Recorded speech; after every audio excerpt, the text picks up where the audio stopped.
du Deutéronome.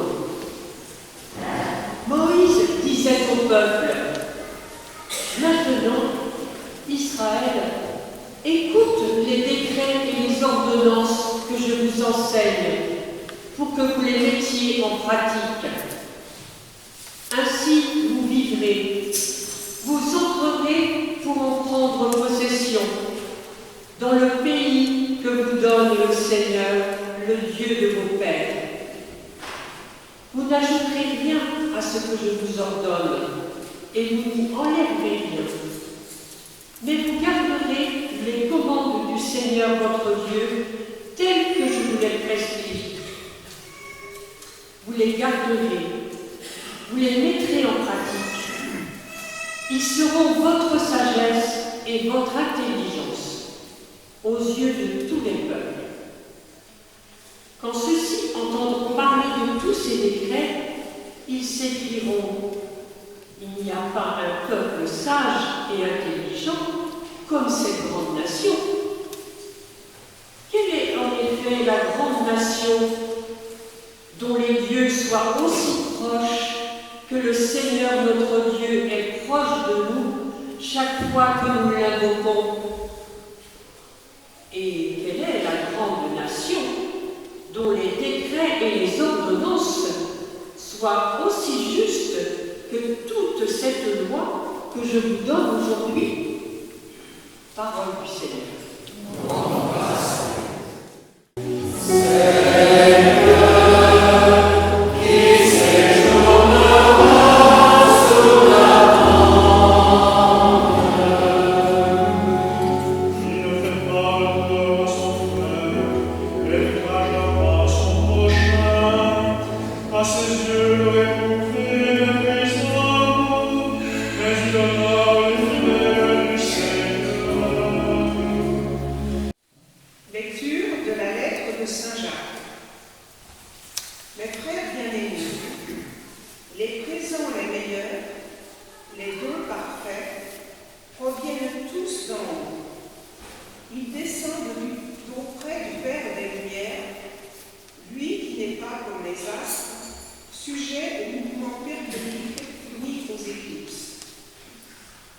Il a voulu nous engendrer par sa parole de vérité, pour faire de nous comme les prémices de toutes ses créatures. Accueillez dans la douceur la parole semée en vous. C'est elle qui peut sauver vos âmes. Mettez la parole en pratique. Ne vous contentez pas de l'écouter. Ce serait vous faire illusion. Devant Dieu notre Père et le Seigneur, un comportement religieux pur et sans souillure, c'est de visiter les orphelins et les veuves dans leur détresse, et de se garder sans tache au milieu du monde. Parole du Seigneur.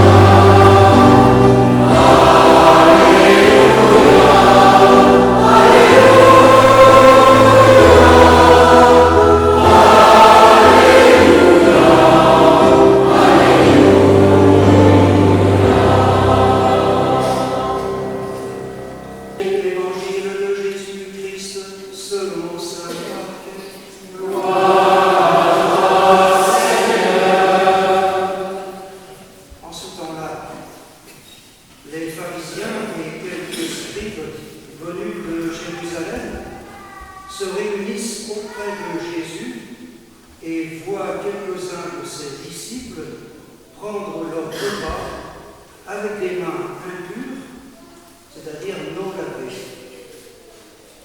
Les pharisiens, en effet, comme tous les juifs, se lavent toujours soigneusement les mains avant de manger par attachement à la tradition des anciens.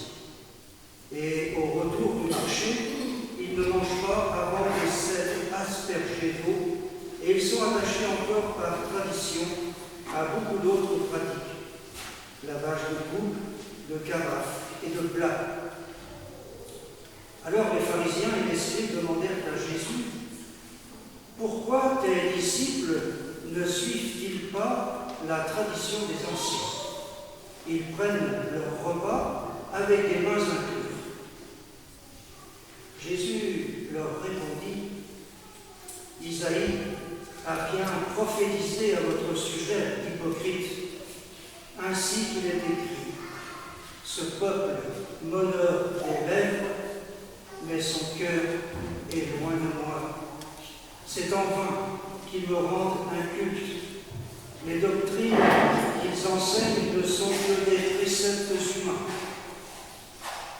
Vous aussi, vous laissez de côté le commandement de Dieu pour vous attacher à la tradition des hommes.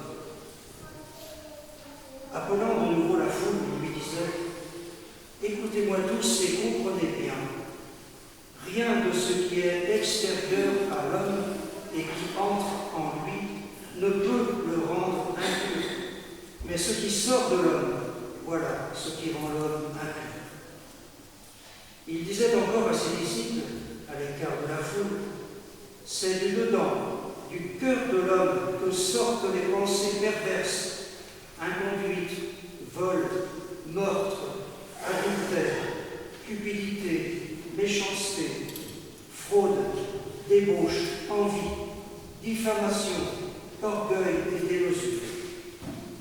Tout ce mal vient du dedans et rend l'homme impur. Acclamons la parole de Dieu.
L'apôtre Jacques, en seconde lecture, nous invite à recevoir la parole semée en nos cœurs dans la douceur.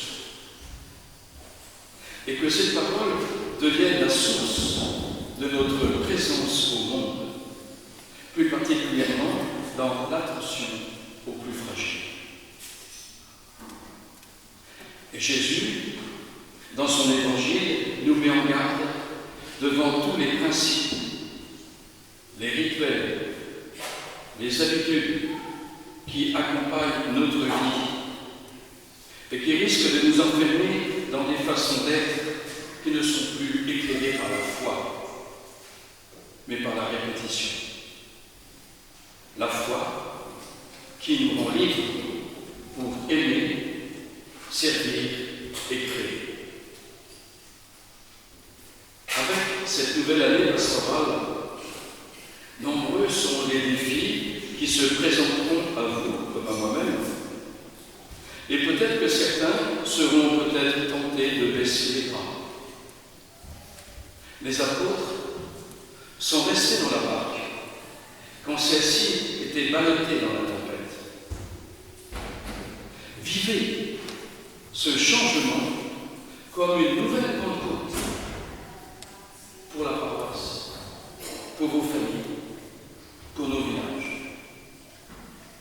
De ces 7 années passées avec vous, je ne veux que retenir des moments de partage et de joie, vécus dans les différentes rencontres, même les plus simples, autour d'une table ouverte.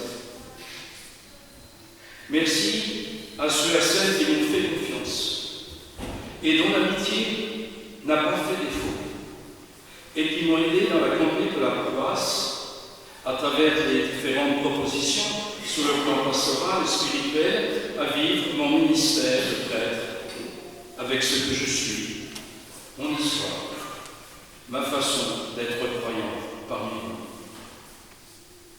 Merci à vous tous qui prenez votre part de responsabilité dans les différents services nécessaires, du plus humble service au plus délicat, au plus visible, au plus effacé, pour maintenir allumée la flamme de l'Évangile dans nos villages, dans nos familles, dans l'enseignement, qu'il soit privé ou public, dans l'accompagnement des enfants pour la catéchèse, près de tous ceux et celles que nous accompagnons dans leurs différentes demandes.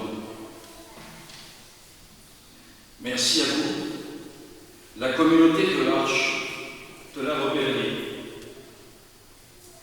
Par votre présence, vous nous rappelez que le Seigneur élève les âmes et que son amour se porte sur les pauvres du pays, comme le chante Marie dans son Magnificat. Merci à vous, sœurs de la charité du Sacré-Cœur de la Salle, pour les liens tissés entre la paroisse et la communauté. Par votre histoire, votre présence, votre vocation, vous nous rappelez à la suite du Père Catrou et de Rose G, vos fondateurs, que l'amour du cœur transpercé de Jésus est donné à tous les hommes, et plus particulièrement aux blessés de la vie. Merci à vous, les anciens, présents dans les EHPAD, en participant à ces temps de prière qui vous ont proposés par les équipes de la pastorale de la santé. Vous êtes plumés dans un monde de faiblesse. Merci à vous qui, dans ces derniers temps, ont manifesté un signe de reconnaissance et d'amitié. Je n'oublie pas la concorde et la bonne intelligence vécue avec les responsables politiques de notre territoire dans les domaines qui nous sont communs. Et pour terminer, je me tourne vers Jean-Marie et Jean.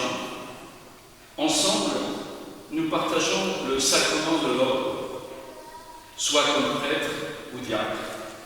Et comme dit un des chants du livre des heures que nous prenons, nous avons porté ensemble le poids du jour et de la chaleur. Nous nous sommes apprivoisés comme le petit prince et le renard dans le roman de Saint-Exupéry. Que le Seigneur accorde à chacun d'entre vous la grâce de vivre l'Évangile au cœur d'une communauté appelée à faire communion dans les richesses de vos différences. Et que Notre-Dame de Haute-Foi, du haut de sa colline, veille sur la paroisse comme des parents veillent sur leurs enfants. Oui, que tes œuvres sont belles, que tes œuvres sont grandes, Seigneur, tu nous combles de joie.